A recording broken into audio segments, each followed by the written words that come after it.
हिंदू मोहल्ले से और हिंदू मंदिर के सामने से मुस्लिम जुलूस निकल सकता है, तो मुस्लिम मोहल्ले और मस्जिद के सामने से कोई हिंदू शोभा यात्रा क्यों नहीं निकल सकती। कुरान भी इस बात को कहता है कि भगवान विष्णु, श्री हरि विष्णु का 10वां अवतार संभल में ही होगा, उसी संभल में होगा। मेरा कातिल ही मेरा मुंसिफ है, क्या मेरे हक में फैसला देगा। योगी आदित्यनाथ उत्तर प्रदेश के विधानसभा पहुंचे थे और आज शीतकालीन सत्र का पहला दिन था और पहले दिन योगी आदित्यनाथ विधानसभा पहुंचते हैं और विधानसभा में बोलना शुरू करते हैं। आपको मालूम है कि 24 नवंबर को जिस तरह से संभल में दंगा भड़का और उस दंगे के बाद जिस तरह से 5 मुस्लिम नौजवानों की मौत हो गई और उस मौत के बाद भी कई सारे लोगों को वहां नहीं जाने दिया गया। पुलिस वाले गोली चला रहे थे और पुलिस वाले मुसलमानों के खिलाफ अभद्र भाषा का इस्तेमाल कर रहे थे। योगी आदित्यनाथ अपने भाषण में आज जिस तरह से लगातार हिंदू हिंदू शब्द को इस्तेमाल कर रहे थे, उसने कई सारे सवाल खड़े कर दिए हैं। योगी आदित्यनाथ आज संभल मुद्दा पर बोलने आए थे, मगर आज भटक कर वो कहीं और चले गए। अपने तमाम भाषण में योगी आदित्यनाथ ने लगातार कई मर्तबा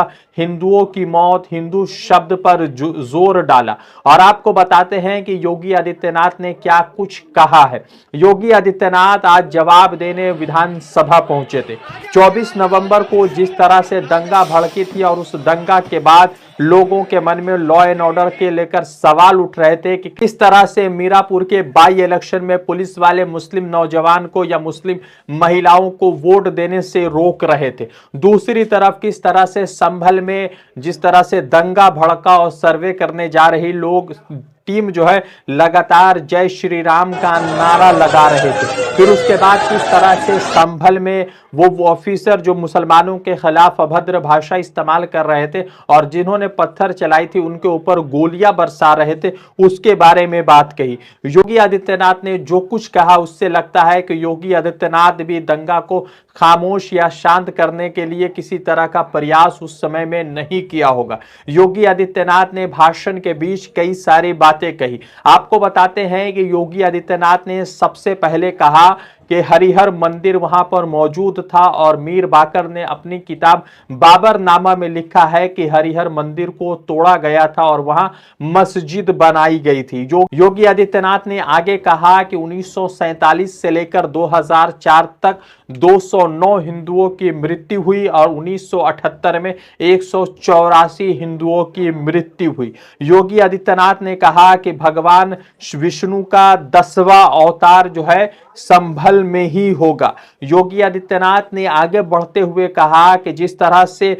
46 साल बाद संभल में मंदिर मिला है तो समाजवादी पार्टी के लोगों ने मंदिर को बंद करने का प्रयास किया था। आपको बता दें कि योगी आदित्यनाथ ने आगे बढ़ते हुए कहा कि जिस तरह से लॉ एंड ऑर्डर चल रहा है वैसा लॉ एंड ऑर्डर 2017 यानी कि 2017 से पहले नहीं चल रहा था। आगे आपको बताते हैं कि योगी आदित्यनाथ के नजर में संभल के वो पुलिस वाले भी बढ़िया ड्यूटी कर रहे हैं और राम गोपाल मिश्रा जिसने मुस्लिम घर के ऊपर से झंडा हटाकर जय श्री राम के जोरदार नारे लगाए और फिर उसके बाद उसकी मौत हो गई, उसमें मुकम्मल तौर से राम गोपाल मिश्रा को वो निहत्ता मान रहे हैं और कह रहे हैं कि राम गोपाल मिश्रा बेकसूर है। उसके बाद आपको समझाते हैं कि अल्लामा इकबाल यानी डॉक्टर इकबाल पर आज जिस तरह से योगी आदित्यनाथ बरसे और योगी आदित्यनाथ ने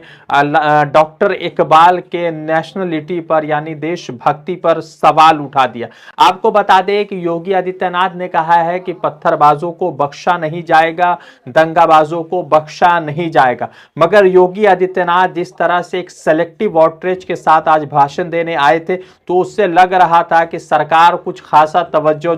संभल में हुए विवाद पर और देश भर में जो सर्वे हो रहा है उसके विवाद पर जिस तरह से लोगों के मन में नए नए सवाल पैदा हो रहे उस सवाल पर वो ज्यादा तवज्जो नहीं देना चाहते हैं। योगी आदित्यनाथ ने खुले तौर पर कहा कि बाबरनामा में मीर बाकर ने लिखा है कि मंदिर को तोड़कर जो है मस्जिद बनाई गई थी। आगे बढ़ते हुए उन्होंने कह भी दिया कि भगवान विष्णु का 10वां अवतार वहीं से मिलेगा और वहीं 10वां अवतार है। फिर आगे आपको बताते हैं कि डॉक्टर इकबाल ने लिखा था एक जमाने में कि चीनो अरब हमारा, हिंदुस्तान हमारा, मुस्लिम है हम वतन है, हिंदुस्तान हमारा। इसको लेकर योगी आदित्यनाथ ने कहा कि ये शेर लिखने वाले डॉक्टर इकबाल को लोग जो है देशभक्त मानते हैं और उनकी पंक्तियां जो है सदन में पेश किया जाता है, पढ़ा जाता है। योगी आदित्यनाथ ने अपने तमाम भाषणों में हिंदू, मुस्लिम, हिंदू, हिंदू, हिंदू शब्दों का लगातार जोरदार तरीके से प्रयोग किया। विधानसभा में जिस तरह से अभी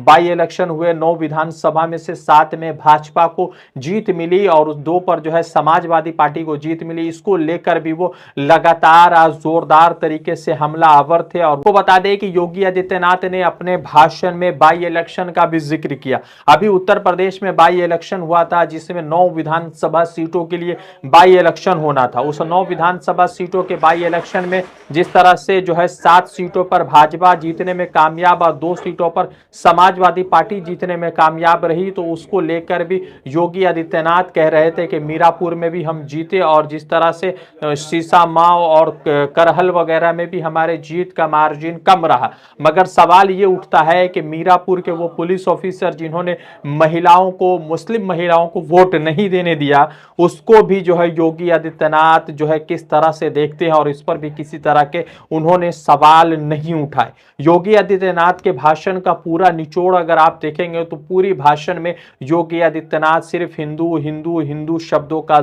लगातार प्रयोग करते रहे। जहां पर मुसलमानों की मौत हुई और दंगों को लेकर जिक्र हुआ वहां पर लोग मारे गए, मगर जहां पर दंगा हुआ और कुछ हिंदुओं की मौत हुई तो वहां पर वो खुलेआम तरीके से हिंदू शब्द को जोड़ते रहे। मगर सबसे महत्वपूर्ण चीज ये है कि शेखर कुमार यादव, आपको मालूम होगा कि इलाहाबाद हाई कोर्ट के जस्टिस हैं और उन्होंने किस तरह से 8 दिसंबर को विश्व हिंदू परिषद के एक प्रोग्राम में मुसलमानों को कठमुल्ला कहा, बहुसंख्यक के हिसाब से कोर्ट काम करता है, देश चलता है, इस तरह के शब्दों का इस्तेमाल किया। उसके समर्थन में खुले तौर पर जो है आज योगी आदित्यनाथ मैदान में थे और मुकम्मल तौर पर उनका समर्थन करते हुए नजर आ रहे थे। पूरा भाषण सुनने के बाद यही लगता है कि योगी आदित्यनाथ जो है किसी तरह के दंगा को रोकने में किसी तरह का सफल प्रयास उनकी तरफ से शायद नहीं किया गया है और इसीलिए आज विधानसभा में उनकी शब्दावली से लगातार यही झलक रहा था कि वो उन्होंने खासा तरीके से कोई कोशिश नहीं की थी कि दंगा को रोका जाए।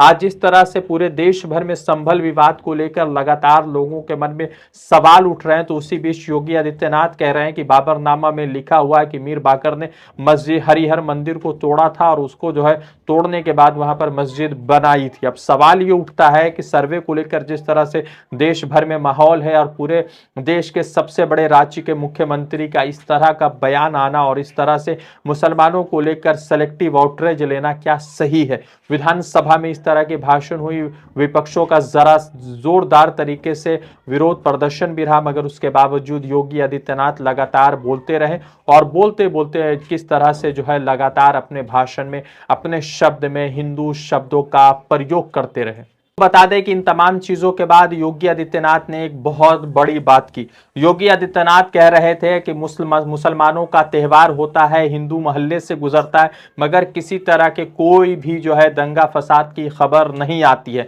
मगर जब हिंदुओं का त्यौहार होता है और किसी मस्जिद के इलाके से या किसी मुसलमानों के इलाके से गुजरती है तो किस लिए इस तरह का बवाल शुरू होता है और लोग किस लिए इस तरह से उत्तेजित हो जाते हैं और उसके पीछे क्या उनकी मानसिकता काम करती है। मगर सवाल ये भी उठता है कि जब मस्जिद के बाहर से डीजे गुजरता है, चाहे शोभा यात्रा हो या किसी तरह की कोई दूसरी धार्मिक यात्रा, वहां पर किस तरह से डीजे में अपशब्द वाले गाने बजाए जाते हैं, किस तरह से गंदे गाने बजाकर मुसलमानों को गालियां दी जाती है, ये तमाम चीजें किसी से छुपी नहीं है। मगर उसके बावजूद योगी आदित्यनाथ का आज का भाषण जिस तरह से एक सेलेक्टिव आउटरीच के साथ रहा, उससे तो कई सारे लोगों के मन में सवाल यही उठ रहा होगा कि योगी आदित्यनाथ दंगा को लेकर ज्यादा चिंतित नजर नहीं आ रहे हैं और वो दंगा को रोकने का उस जमाने में नवंबर के महीने में जब 24 नवंबर को यह दंगा भड़की थी, तो उसको लेकर उन्होंने खासा कोई सफल प्रयास नहीं किया होगा। समाजवादी पार्टी का विरोध प्रदर्शन भी चल रहा है और समाजवादी पार्टी ने योगी आदित्यनाथ के भाषण को लेकर अपनी प्रतिक्रियाएं भी दी, मगर सवाल ये उठता है कि योगी आदित्यनाथ संभल में 5 मुसलमानों के मारे जाने के बाद भी अपनी शब्दावली पर वो खास ख्याल नहीं रख सके। रज़ा अंसारी की रिपोर्ट, द इंडियन खबर के लिए।